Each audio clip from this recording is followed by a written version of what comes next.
Bueno, nuevamente Martín, en este caso para un panorama eh,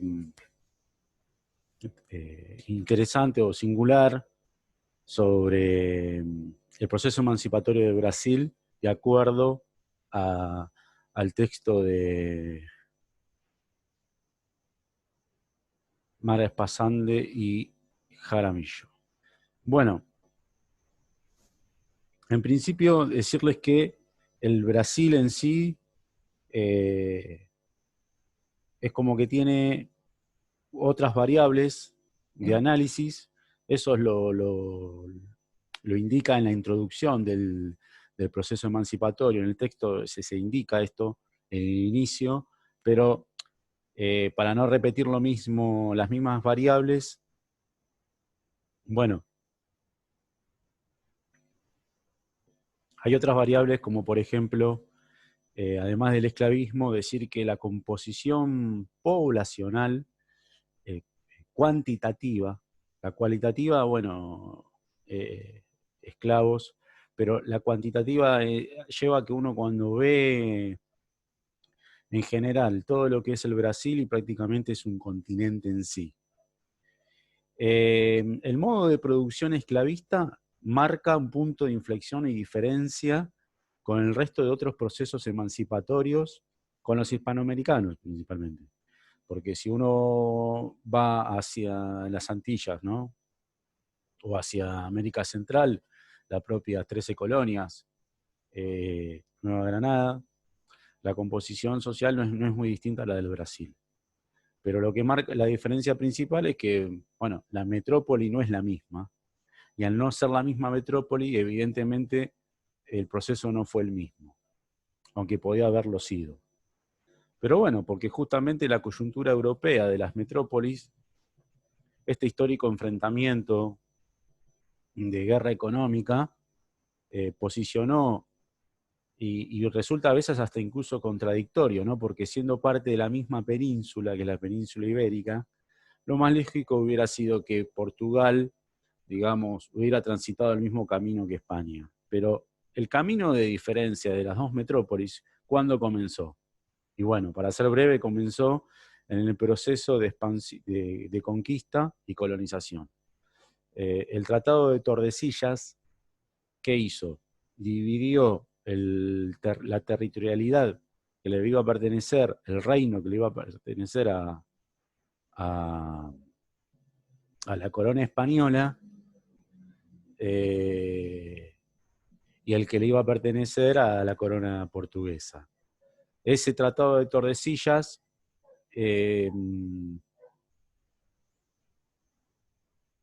dividió en dos grandes porciones, y si uno es como que busca la superficie, parecería que la corona española, la corona portuguesa, perdón, se quedó con mayor territorio que la están ahí, más o menos es casi justo la mitad.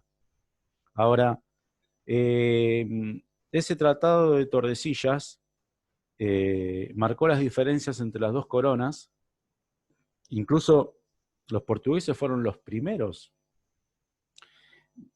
en competencia con la corona española, porque en realidad eh, los viajes a América fueron muchos antes, y hay teorías de que incluso hasta los fenicios han llegado a la zona de Paraguay, luego los vikingos, bueno, pero en esta disputa que había entre la corona española y la corona portuguesa, en principio los portugueses llegan primero, por eso es que la corona española contrata a un genovés, que va a ser Cristóbal Colón, lo contrata para hacer estos viajes y en esa competencia a ver quién se quedaba primero. Y bueno, luego hay una división ahí de partes y esa competencia de territorio se termina con el Tratado de Tordesillas.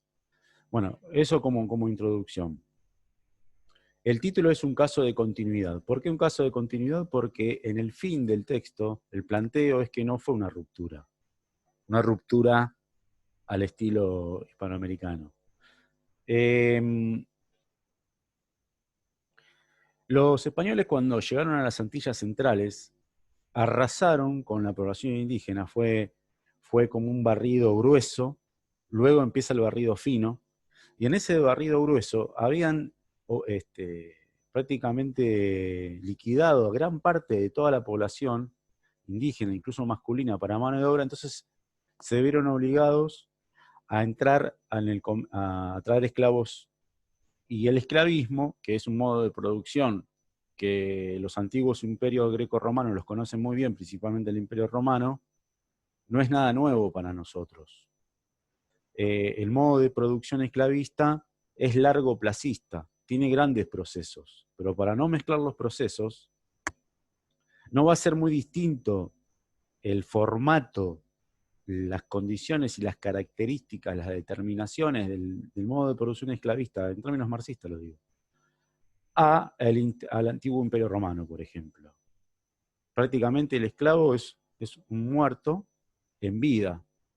¿Cuándo puede recuperar su vida? Cuando sale de ese esclavismo, ¿no? Ese es el gran análisis que se hace de la antigüedad. Bueno, no es muy distinto aquí.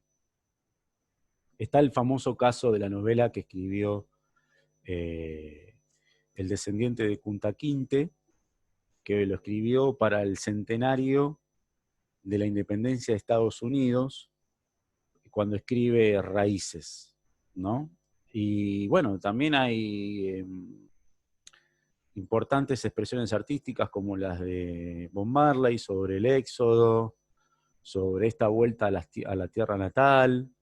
Bueno, hay un sinfín de ejemplos para desarrollar, pero para no extenderme y hacer un relato también político, en una de las zonas de mayor explotación esclavista, en el nordeste del Brasil, en Pernambuco, nació uno de los principales líderes del siglo XX, fines del siglo XX y principio del siglo XXI, para nuestra América, que es Ignacio Lula da Silva, que nació en la más extrema pobreza, toda la vida fue trabajador y fue ascendiendo hasta llegar a presidente, y fue la persona que, además de crear más de 15 universidades en el Brasil, otorgó y ejecutó políticas de derechos de igualdad. Que, bueno, hoy el Brasil, por ejemplo, está padeciendo. En el Cono Sur es el país que mayor casos de COVID tiene. Entonces, nada, ir a hacer un relato grande y de la complejidad, porque es fácil decir, ¿por qué no hay un proceso revolucionario en el Brasil? Bueno, las condiciones que fueron dando prácticamente 4 siglos y medio de pleno esclavismo, y en el siglo XX el único gobierno que intentó hacer algo fue perseguido y su líder se suicidó. Vuelvo entonces, la independencia del Brasil es un caso de continuidad, hay diferencias con los procesos emancipatorios hispanoamericanos y características de la colonia y la metrópoli. La cuestión social clave es la composición de esclavos traídos en este mercado ilegal, pero con un gran negocio para las cortes portuguesa. Está la mano inglesa, acá la vamos a ver plenamente. Bueno, decir entonces que comenzar por la metrópoli, alianza portuguesa con Inglaterra, en el pleno momento de auge napoleónico, Portugal se mantiene aliada a Inglaterra. Por tal motivo, Inglaterra le declara el bloqueo a Portugal. Paso siguiente, Portugal quiebra ese bloqueo en alianza con Francia. Y paso siguiente, la invasión en Portugal y obviamente también en 1808 en España. O sea, la península ibérica padeciendo lo que ellos estaban estableciendo en nuestra América. Entonces, en 1806 y la consiguiente invasión napoleónica en Portugal, ya hacia 1808, ¿qué sucede? Y bueno, Juan VI, Don Joao, corona, miembro de una corona que estuvo gobernando es la dinastía Braganza, que estuvo en el poder concentrado desde 1640 hasta 1853. 2 siglos. Miembro de esa dinastía, Juan VI, que se casa con Carlota, se instala en Brasil. O sea, hay una mudanza del reino de la metrópoli a la colonia, específicamente a Río de Janeiro, con su esposa y su hijo. Esta instalación en Brasil de la corona de Juan VI con Carlota Joaquina de Borbón, a su vez perjudica a Inglaterra, porque ¿en qué se ve perjudicado Inglaterra? ¿En mucho o en poco? Bueno, la mudanza de la corona no es específicamente una causa de quiebre a Inglaterra, pero Inglaterra había perdido ya las 13 colonias. Decide en ese proyecto también, para entrar en el eje de esta región donde está la banda oriental, donde está el Río de la Plata, donde está el Brasil, con las invasiones inglesas, 1806-1807, fracasa ese proyecto también. Entonces, incluso una vez que la corona se instala en el Brasil, de la corona portuguesa se instala en el Brasil, las primeras medidas que otorga económica son las medidas de liberación del comercio, y esto favorece a Inglaterra, ¿sí? En esto se vio favorecido Inglaterra, por lo tanto, no hay, digamos, mayores dificultades, pero va a haber una dificultad, que es la dificultad política, que es el carlotismo en sí. Yo quería posicionarme, bueno, aquí estas imágenes son muy enriquecedoras, ¿no? El mercado de esclavos, el pan de azúcar, esta producción del café con leche. Bien, bueno, esto es el virreinato vamos brevemente con la cuestión económica. Aquí está Pernambuco, Bahía, el Mato Grosso, todo lo que es el Amazonas. Bueno, la caña de azúcar, el palo de Brasil, la minería y la ganadería, que en su momento la ganadería no era muy buena, no era a lo que es hoy. Hoy el Brasil prácticamente como que copió el sistema de lo que se establece aquí en la llanura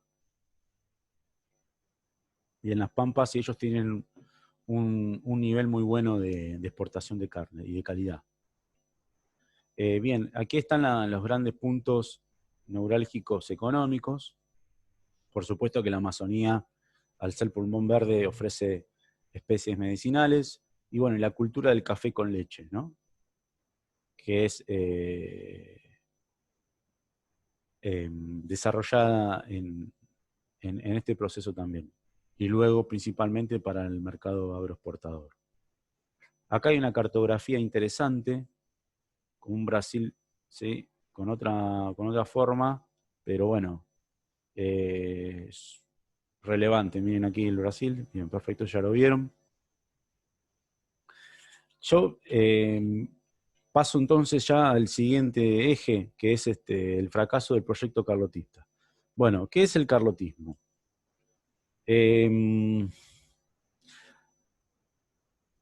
Perdón, antes de antes de iniciar el carlotismo, me faltó decir que la otra consecuencia que generó la mudanza de la corte portuguesa en Brasil, en la colonia, generó que Río de Janeiro, por ejemplo,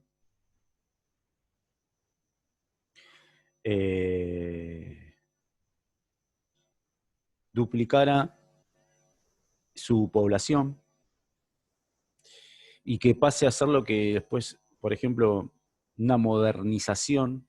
Hay algo parecido en el proceso europeo, que es cuando Pedro el Grande manda a sus intelectuales rusos a formarse a Francia y hace una especie de Palacio de Versalles en Rusia. que después va a ser llamada San Petersburgo, que después va a ser llamada Leningrado. Entonces, esto es más o menos parecido. La ciudad de Río de Janeiro se va a terminar conformando como una gran ciudad burguesa, entre mercaderes burgueses y digamos, una corona española, perdón, una corona portuguesa, o sea, una ciudad gran palacio, y más estratificado está, con más diferencia social. Prácticamente, yo pienso en el Imperio Ruso, ¿no? Es el zar y abajo prácticamente no hay puntos intermedios. Así que, a diferencia de la política española en América, Portugal nombró ciudadanos brasileños en altos cargos. Este es un gran convenio, tanto en la colonia como en la metrópoli. Y hay una apertura cultural, y a esto quería relacionarlo, ¿no?, con el caso de San Petersburgo. Río de Janeiro empieza a tener un auge cultural, siempre de élite, porque el rey, la corona, Juan VI, se trae la biblioteca, y ahí se funda la Biblioteca Nacional del Brasil. Bueno, caso bastante excepcional, atípico, pero no tan complejo, con no muchos entramados complejos. Bueno, ahora sí, el fracaso del proyecto carlotista. ¿Qué es el carlotismo? El carlotismo es este proyecto que la corona, para no perder, la corona española, para no perder, producto de la invasión napoleónica, eh, en España, teniendo en cuenta que Carlota es de origen Borbón y es la esposa de Juan VI, el carlotismo es una estrategia para lograr que en el Río de la Plata ingrese Carlota, sea nombrada Carlota en el Río de la Plata, y llegar a ese proyecto de ser un reino en alianza con Portugal. Para ello, Inglaterra estaba a favor de las dos posturas, tanto de que exista un carlotismo como que no. Por ello había dos enviados. Uno era Smith, que estaba digamos, en contra del carlotismo, y principalmente Stranford, que es el que va a estar conociendo el manejo que hay entre el Río de la Plata y en el Río de la Plata e Inglaterra, de la comunicación entre ambos para lograr el carlotismo. Sucede que en 1809 Liniers es reemplazado por Cisneros. Entonces, la orden que recibe Cisneros es, obviamente, es estar en contra del carlotismo. Por lo tanto, lo que va a hacer Cisneros es echar a los representantes de esta especie de entramado para lograr el carlotismo, los echa, los expulsa, son expulsados.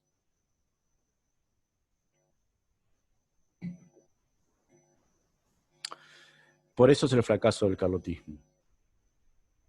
Digamos que no es lo mismo, o sea, no es mudar el reino español en el Río de la Plata, como en el caso portugués-Brasil. Es similar, pero ya que estaba la Carlota aquí y es Borbona, bueno, no era díscolo el proyecto. Tampoco era imposible de realizar. Y de hecho, quizá la deposición de Cisneros por Liniers, quizá venía en eso, en protección de continuar como nosotros, de que el Río de la Plata continúe como colonia y no como reino. Entonces aquí estoy pensando, ¿no? Bueno, el paso siguiente del texto son las resistencias y levantamientos, que esto es para un caso aparte, ¿no? Sucede que los movimientos insurreccionales son supuestamente rebeliones antiesclavistas. ¿Cuáles son los antecedentes? Y ya en el siglo XVI van a estar las primeras revueltas, como hubo en las Antillas de comuneros. En este caso son los negros islámicos, malés y jusás, en Bahía, en la zona de Bahía. Voy a ir al mapa para que sea más legible. En la zona de Bahía. Ese proceso termina en el siglo XIX, con los quilombos, ¿no? Que son así, que son las insurrecciones contra el régimen esclavista en Sao Paulo y Río de Janeiro. Pero en el siglo XVIII es donde más se van a desarrollar las rebeliones. Algo similar como pasó en el Virreinato del Perú con Tupac Katari, Tupac Amaru, o Chayanti, o las rebeliones que hubo, bueno, un sinfín de rebeliones que hubo desde las 13 colonias en los pueblos nativos hasta el Río de la Plata. Pero la resistencia ante este proceso amplio, el proceso amplio de resistencia, se dio con más fuerza en el siglo XVIII. En Minas Gerais, por ejemplo, Río de Janeiro, Sao Paulo y Santa Catarina. ¿Sí? ¿Y esos qué nombres llevan? Inconfidencias. Las inconfidencias mineras, que justo coincide con la Revolución Francesa, 1789, no es coincidencia, son los levantamientos, pero este del 1789 se da un levantamiento heterogéneo, algo parecido a lo de Tupac Amaru, similar. Es trabajadores mineros y élite, que estaban con las ideas de la Ilustración, 1789. Y 1789 también la inconfidencia en Bahía, lugar donde se habían dado los levantamientos en el siglo XVI. Y en 1792 es asesinado el líder Tiradentes, que había sido el líder de la inconfidencia minera de 1789. ¿Sí? Luego tenemos en 1817 en Pernambuco. El nordeste es uno de los lugares más extremos de pobreza y desigualdad hasta el día de hoy, el lugar donde nació Ignacio Lula da Silva, es la inconfidencia de Pernambuco. Bueno, pasamos entonces a una cuestión ya de la no ruptura, pero sí de la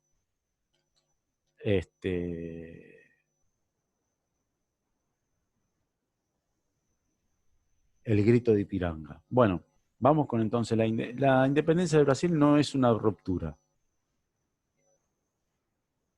sino que fue el fin de una subordinación política y autonomía de territorios. ¿Está bien? En 1815, previo a 1814, derrotado Napoleón, en 1815 le van a exigir a la corona, a Juan VI, que vuelva, porque ya Napoleón no está más en Portugal.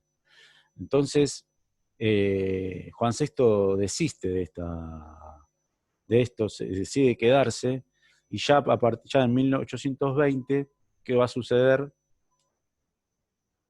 La situación se complejizó bastante, entonces lo que hace Juan VI manda a su hijo Pedro a Portugal. Los levantamientos fueron las dos principales ciudades, que hoy son Oporto, que es la capital, y Lisboa, donde se dan las rebeliones liberales, justamente esas famosas, ese proceso de revolución liberal que hubo en España también. ¿Mm? Y luego los intereses de los dirigentes portugueses era restituir la condición de la colonia a Brasil. Y bueno, el 7 de septiembre de 1822, en Río de Iparanga, en Sao Paulo, la Asamblea decidió la independencia de Brasil respecto de la Casa Real Portuguesa, la que se conoció como el Grito de Ipiranga. La corte del príncipe dice que tuvo que volver a Europa, pero ya en 1 de diciembre, bueno, el emperador constitucional y defensor perpetuo de Brasil se convirtió, bueno, en un imperio independiente cuyo trono ocupaba un portugués. Bueno, Entonces, nada, decirles que no fue una ruptura, hay una continuidad de dominación importante de política, fue un nombramiento, un momento coyuntural, producto de la, digamos, la derrota de Napoleón fue lo que generó esta apertura, podríamos decir, de independencia en el Brasil, de no ruptura, sino de una liberación de la corona portuguesa en Brasil, pero con una continuidad, dominando directamente. Bueno, prácticamente, este es un tema a debatir, prácticamente no hubo ningún tipo de independencia. Pero bueno, fue un paso. Por eso el Brasil tuvo otros procesos mucho más complejos para lograr soberanía, independencia y derechos sociales. Bueno, muchas gracias y nos vemos pronto en la cursada.